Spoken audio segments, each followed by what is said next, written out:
right, we want to welcome everybody to another edition of My Cream podcast. Cream stands for confidence rules everything around me, or coaching rules everything around me, or Christ rules everything around me. Today we have our special guest, Carmesha, all the way from Tallahassee, Florida, Taylor. Hello. Carmesha, thank you for blessing us with your presence today. Absolutely. Thank Uh, you. Anytime, anytime. So we're not going. We're not going to waste the people time. We're going to get into, why we here. And it's to tell your story. Okay. Your educational story. It's a lot of people out there right now that are trying to get to that milestone of getting that first degree and that second degree, and I thought it would be interesting to share your story on how you started your educational path and where you are Okay. right now.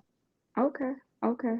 So first off, you don't mind telling the people a little bit about yourself? Okay. Like he said, Carmesha Taylor. I'm originally from Quincy, Florida. Born there, raised, moved to Tallahassee when I was about 14, going on 15. At that time, I was pregnant. I was pregnant with my now 22-year-old daughter. Um, I went to Lively. It was a teenage parent program there where I received my high school diploma. Okay, now let's go back. Okay. So 14, moving hmm from Quincy to Tallahassee, and hmm you pregnant. Yeah. Like how was that scary for you? Oh God. Scary is not even a word. Like terrified. Lost. Anything that you can think of that's just, oh, I can't even put it in words, honestly. But scary is one of them. Absolutely. Okay. So when you found out you were pregnant, how did you tell your parents? The story is actually funny. It's funny now. It wasn't funny then. Because I thought I was gonna die. I ain't gonna tell no story. I was so scared. But I told my mom one night. It was one late night. I just told her, I was like, I had school the next morning. I think we had been out on Christmas break or we had just went back to school or something. I can't remember. And I told her I didn't see my menstrual for the month before. I didn't have one. And she was not happy. That's how I told my mom. How I told my dad, I think my dad already knew. Well, I know he knew, but I didn't know that then. He actually just one day, him and my aunt Sherry came and picked me up, and I had called him earlier that day for to pick me up a salad or something from Hungry Howie's, and um he came and picked me. They came and picked me up, and he was like, "You called me earlier," and I was like, "Yeah, I wanted a salad. This," and so he was like, "Okay, come on, take a ride with us." And I was sitting in the back seat, and so he gave me the money to go in to get the salad. And I had never seen my dad so calm, like he wasn't really talking at all. And if anybody know my auntie Sherry, like oh my God, she's a communicator. So she was just talking and everything, but nothing had come up about me being pregnant. So it was like, okay, this is kind of weird, but I'm gonna flow with it. If it don't come up, I'm not saying anything. And so I get my salad and I go back to the truck and I get in the back seat. And so we ride down Jefferson Street in Quincy, and my auntie was like, "So, we heard that we got some information and we wanted to know from you if it's true.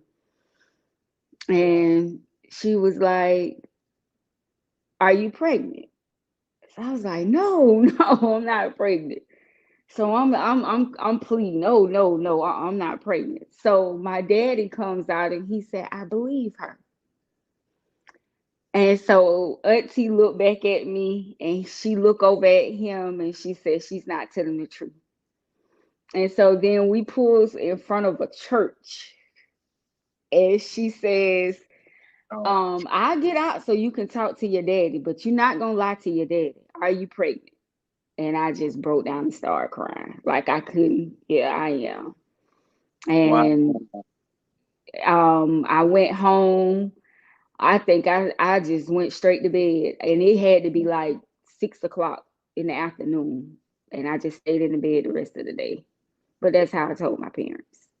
Wow. Wow. Yeah. So now 14 pregnant, did you what were your dreams before you got pregnant? What were your goals and dreams before you got pregnant? Before I got pregnant, I always wanted to go off to school. I wanted to leave the area. I did not want to stay in Quincy. And I wanted to be a lawyer. I wanted Okay. to be a lawyer. Um, and I don't, in all honesty, I don't know if it was just something that I just said I wanted to be because I want to be a lawyer, but that's what I wanted to be at that time. I was only 14, so yeah. Okay. And I wanted to go off to school. I did not want to stay around here. Now, after you got pregnant, did you Hmm. still have the same dreams and goals of being a lawyer? Honestly, I didn't see it. I didn't see it as being possible. Honestly, um, I really. I'm not gonna say I thought my life was over. That wasn't my thought, but I just felt like that was going to be extremely hard. Like I knew at that point I could not go off to school. Like I knew that was beyond, like something that I would not be able to do because I had a child. So, but I can't say at that time, like being pregnant, I was saying, like, okay, I'm still going to be a lawyer. I can't say that. Right. Okay. So now, what were what was your path? Because you say you ended up going to Lively and Hmm. graduating from there. Was Hmm. Lively a regular high school? Was it, a high school for teenage pregnancy? It was a high school for teenage pregnancy, and it was like a secondary school for other students as well. Like they would leave their high school if they get behind in their credits or whatever, and they would come there and catch up on their credits. So it was Okay, like so a secondary, yeah. it was accommodating and all of Hmm. that. Absolutely, it had daycare. Um, I'm trying to think. I want to say they provided everything for the kids while they were there. I can't quite remember. But yeah, it was definitely a big help because my baby was able to go to school with me every day. That's what I'm talking about. Now, Yes. after you graduate from Lively, so Hmm. now what's on your mind? What's the direction? Oh God, I had to grow. I had to grow because after I graduated from Lively, um, honestly, and I can be completely honest here, I did right. Okay, let me back up. I finished with my credits as far as graduation. I mean, as far as 12th grade, like December but before my senior year. I was completely finished. I had all my credits and everything. But in order for me to march with my class, I had to be enrolled in some type of class. So because Lively is a technical school and you can pick up trades and everything, I enrolled in the CNA class. So when I graduated from high school, I was a certified nurse assistant as well. 2 days after graduation, I started TCC in the summer. I was enrolled in summer classes. And I did that for maybe a solid year. Maybe a solid year. But I had what are those classes called? Prerequisite. Yes, I had those. And I really didn't get a lot of credit hours to go towards a degree or anything. So by that year mark, I pretty much flunked out, honestly. I flunked out. I was grown at this point. I had my own place. Probably was partying way more than I should have been at the time. Um, I think I was trying to live the life that normal high school students got a chance to live while they was in high school. I just couldn't because I had a baby. Right, right. Yeah. So did when you flunked out, you know, what was your mindset like? Did you ever at that time? Do you like, man, I pick it up in a couple of months? Yeah.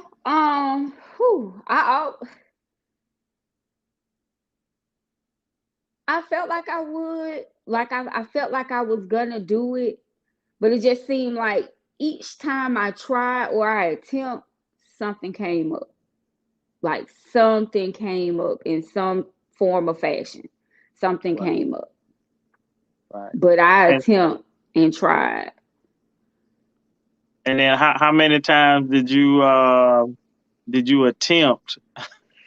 Whew, okay. So I'm gonna name the schools that I went to. Okay. I went to TCC. I went to University of Phoenix. Then I went to FSCJ. Then from FSCJ, I went to, I think, Kaplan. And I left Kaplan and I went to St. Leo, which is Now, all these schools, are you getting credits? Are you getting credits, some of transferring them, credits? yeah, I was transferring. Some of them I wasn't. Well, I'll say this. All of them except for TCC the very first time because Mhm. by the time I finished my undergrad, I was actually enrolled in two schools. I was at TCC. I mean, I was at St. Leo, which was my primary school, but I was going to Mhm. TCC, allowing my job to pay for some of the courses that I needed. So yeah, Okay. yeah. Okay.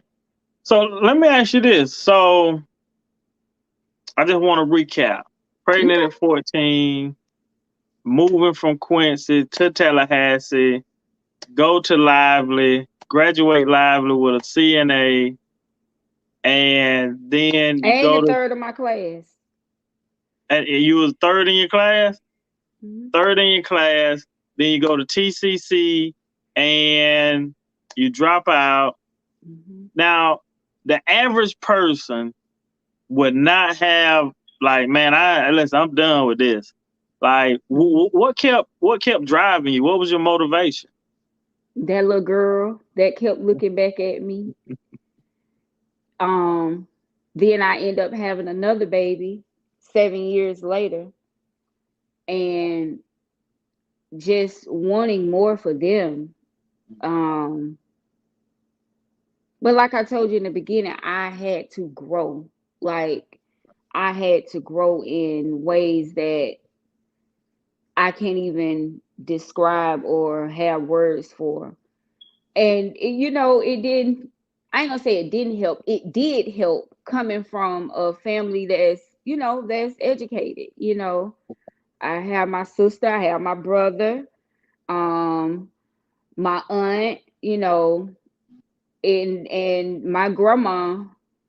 That was always, you got to go to college. You have to go to college. It wasn't even like, it wasn't it's not like it's an option. We Right. had to go. And so let So me ask you this: what did you think? You in your position, and what did you think that a college degree would do for you? You and your at this time 2 kids. What do you think the college degree would do for you and your 2 kids? initially I thought more money initially. Um but as I got older, I realized that it was just it became more of an achievement Mm, and something to show my kids that if I can do it, I tell anybody. If I can do it, anybody can do it. right. Anybody can do it. And it really became that. Like I have to show them that this is something that can be accomplished. Like you just have to do it. You have to put your mind to it. Okay, so now you at the point to where let's fast forward a little bit. You're back in school Hmm. and you right there at the door. Hmm. Let's say you got 1, 2 semesters to go. Let's say one semester, you got one more semester to go. What was your mindset at this point? My mindset at this point is when I graduated from high school, my baby was she was 4 years old. And I have one semester left in college, and she's a senior in high school. Mm, So I'm thinking I could have been did this, but I feel like it was perfect timing. I feel like perfect it was time. perfect timing because she graduated from high school. She graduated from high school. My youngest graduated from elementary, and I was getting a bachelor's in psychology. And Wow. it just, in all honesty, like I wish I would have done it earlier, but the feeling of that feeling, I can't even explain it. Wow. Yeah. So now you got your degree. She Hmm. has her degree, the one you've been fighting for all these years. She got her high school diploma. Hmm. Was it what was the conversation between you two as far as her advancing her education? I wanted her to go off to school. I realized that with being a parent, a lot of times, well, for me, I can't say for everybody. For me, things that I did not get a chance to do, I try to get my kids to want to do those things, and they look at me like I'm crazy. But I wanted her to go off to school so bad. I wanted her to go off to school so bad. Um, it wasn't that she never said that she wasn't gonna go to school or anything like that. She just didn't want to go off. And it became like I think because I was pushing a little too hard or I was being a little too hard, it started being like I don't even want to go to no school here. Like I just what like it became that. But then that same talk my grandma had with me, she had it with her, and she ended up enrolling at FAMU. Now that's what I'm talking about. Yeah. FAMU. Yes. FAMU Lee. So so she's going to college. Now at this point, is your mindset like, most people when they achieve that big goal that they've been trying to get after, like they relax. Oh Did no. you Uh-uh. relax? Mm-mm. In fact, my last class in my undergrad was April of 2018. May of 2018, I was enrolled in a master's program at Nova Southeastern University. Ooh, you ain't listen. You like a choo choo train. You got that locomotive Had going to keep now. going. Had to keep going. Had to keep Uh, going. I will say this. I was told by so many different people, like, once you get your bachelor's, once you get your bachelor's, once you get your bachelor's, and you see the length of time it took me forever. Oh my God. I did not know that anything after that, it just come easy. Like, I ain't gonna say it come easy. I don't want to make it seem like, but once you put it here, right, it's done. right. It It's is a done done. data. It is done. And the crazy thing, you say that, I remember when I got into the insurance industry, Mhm. and it was a guy that was training me. He was making like 600, $700,000 a year. He was like, man, listen. He said, when you promote your first person, he said it's like giving birth. I Mhm. was like, I don't know if it's giving birth. Like, I seen that. That looked pretty hard. But he was like, for the men side. He said, but once you squeeze the first one out, then the rest of them, they just start popping out. He called it the hopper. They start popping out the hopper. You know, and it seemed like that's what you had. Like you were like, man, why stop now? Let me just keep going. Might as well. Cause the, Might the as tough well. part was over with. The toughest was my bachelor's. That was Right. hard.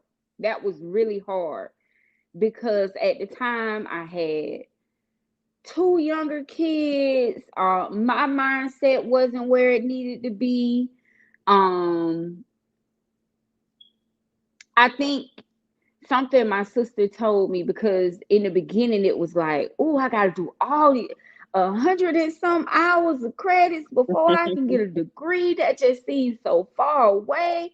How am I going to be able to do that? And my sister told me, she said, you take one class at a time. What are you talking about? I got to take at least four. No, Misha, I'm not saying. I didn't get it. She said, no, whatever class you in at that time, that's the class you focus on.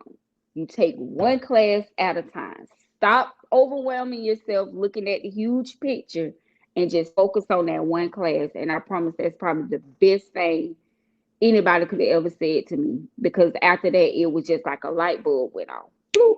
And, and the rest is, you know, You've yeah. been you've been rocking and rolling ever since Been then. rocking and rolling ever since then. I received my master's degree June of 2020, and I received that master's in criminal justice with a concentration in child protection. And I started my second master's in January of this year. Ooh, ooh, boy, you blazing the trail now. So now your daughters, like, they don't have no They don't excuse. have a choice. They You don't have a know, choice. So and then that is something like, you have to set standards for your kids, because right, if you don't, then they, like, don't get me wrong, they can look at other people and mhm, use them as their role model. But if you set no standards for your kids, hey, it's right here in front of your face, you know. And my oldest will tell you, she probably knew more than she should have known at her age, as far as the struggles and the hard time. But she saw me work through it. She saw me right, get through it, and she saw me keep going. She never saw it. It never broke me. right. It was Mm, hard. Like they say, I may bend, but I ain't break. So That's what I'm talking about. Ooh, boy, you got me ready to go. You know, you got me ready to go. I ain't even coaching football right now. I'm ready to go right now. You know, but man, absolutely. you absolutely right. Like you just dropped so many nuggets in this interview that people can pick them up and make a whole meal out of them. Oh You yeah. know, adversity, yes. Did you stop? No. You kept persevering through it. You know, the people around you, they help build your confidence and mold you Absolutely. up, you know. And then once you got that degree, like your confidence was sky high. It was through the roof, Through you the roof. know. Through the And roof. that's what the podcast is about, is sharing people's stories. You know, the confidence rules everything around me. And that's not being like cocky or anything like that. But in order No. to succeed, to receive and achieve success, man, you got to have a little bit of confidence going Yeah. on, Oh yeah. and the confidence to do.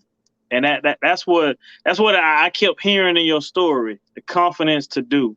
You Yeah. know, you went from Lively to TCC to Chaplin to I can't even It's call a it. lot of them. It's a lot of them. Yeah, so you had a I'm not gonna quit mentality, and and you achieve your goal. So let me ask you Yes. this right here. Let me ask you this right here. We're finna get ready to come to a close. For that next generation that's coming through, you know, you got one daughter that's out of school, you got one that's in school. For that generation, both generations, the one that's out of school and the one that's coming through school, what advice would you give that generation about getting an education? It's important. I don't care what nobody say. You have people that say, "Oh, you get a degree and you don't use it, or you still don't make a whole lot of money, but it's yours. You work hard for it. It nobody can never take it from you. Um, it's an achievement. It puts a stamp behind your name. You know, um, I know school is not for everybody, but I definitely feel like everybody should at least try. Everybody should at least try, because nobody can take that from you. Like I don't know what else to say besides that. It ain't like nobody giving it to you. You working for this, and it belongs to you. And I Ooh, say I don't like stop. that. Oh, say that last part again. I would say don't stop until you done. Mm, I like all that there. Do not stop until you're doing. Be like the Energizer Rabbit. Keep going and going and going and achieve your goal. And in the Yes, words of Zig Ziglar, we'll see you at the top. absolutely. To all our viewers, please hit the subscribe and like button. Please share this podcast with friends, family. You know, share it on other platforms. You can find us. We're on Spotify. We're on Apple. You can find us at your wherever you get your other podcasts from, wherever you get your music from. You can also find us on there. And we want to also give a shout out to our LinkedIn family. You know, we got you. We up and rolling on LinkedIn. We on Instagram. We on Facebook. And we're on YouTube. You can check us out on YouTube at the Impact Media channel. We're building something over here. Let's ride out. God bless you, and we love you.